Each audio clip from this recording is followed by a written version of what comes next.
'Twas the last of December, just as winter begins. Late in the evening, two companions dropped off to call on a long-time friend. And there was Conrad, his face all aglow, his little shop and home decorated with red ribbons and mistletoe. Conrad laughed and said, "Do come in. I've something wonderful to tell you. Please let me begin. Last night, as I was sleeping the night away, the Lord appeared to me in a dream and said, 'I will be your guest on Christmas Day.' So I've been busy with feet astir, hanging up bows and branches of green fir. My woodwork is polished, my pot for tea too. The table is spread, there is nothing left for me to do, only to wait and have tonight's rest, and tomorrow the Lord will be my Christmas guest." The friends were happy. They knew Conrad's family had long ago passed away, and he had spent many a sad and lonely Christmas day. They told him, "God bless you, Merry Christmas too," opened the door and then said adieu. For Conrad that night, how time slipped away. Why, he'd only closed his eyes and suddenly it was Christmas Day. The village was beautiful with new fallen snow.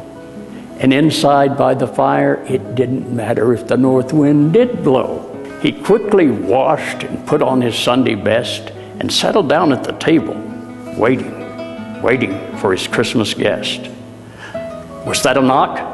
He jumped to his feet, so joyful, so happy, how quickly his heart beat. "Come in," he said as he opened up the door. But his eyes fell on an old beggar. That was all, nothing more. The old man was shivering. His jacket was so thin it did little to protect him from the cold north wind. He slowly limped in. There were only rags covering his feet.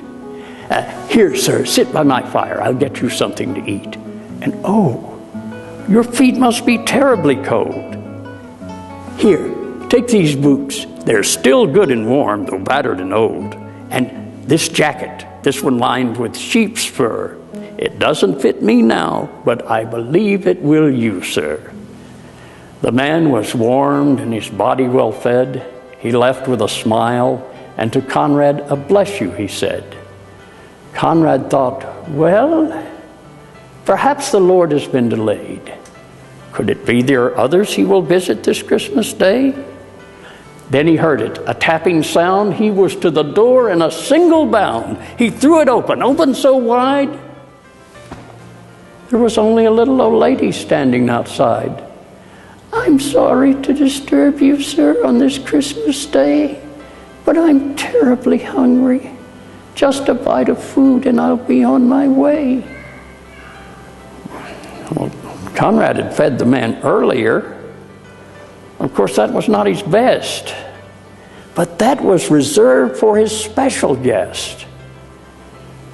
Still, the woman was old and her face was so thin. Conrad smiled and said, "Welcome, please do come in."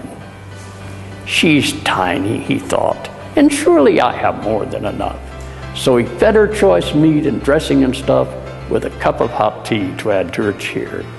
"You're so gracious, sir," she said, and in her eye was a tear. Well, the woman was gone, but the day was going too.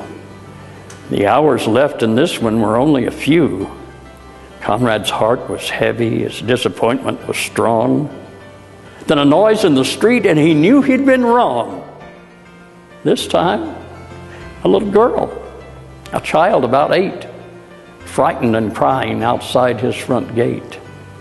He went out and took the child in, dried her tears, and told her he would see her home again. The girl had been playing and just wandered away.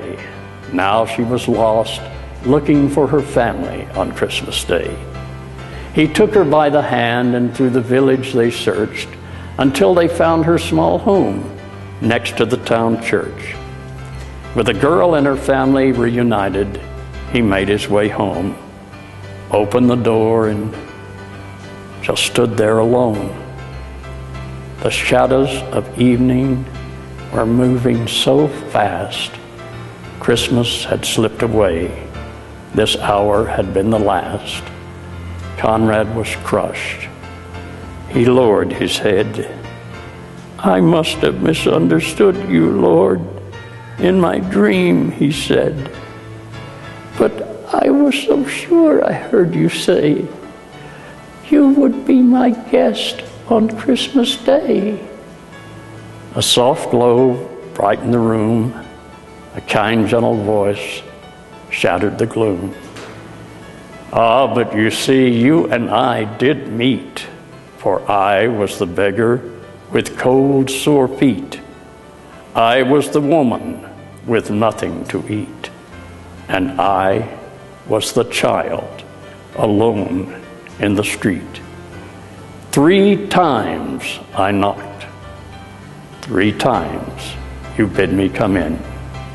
Each time I found love in your heart, my friend. Of all of the gifts, it is love that is the best, and I have been richly honored to be your Christmas guest."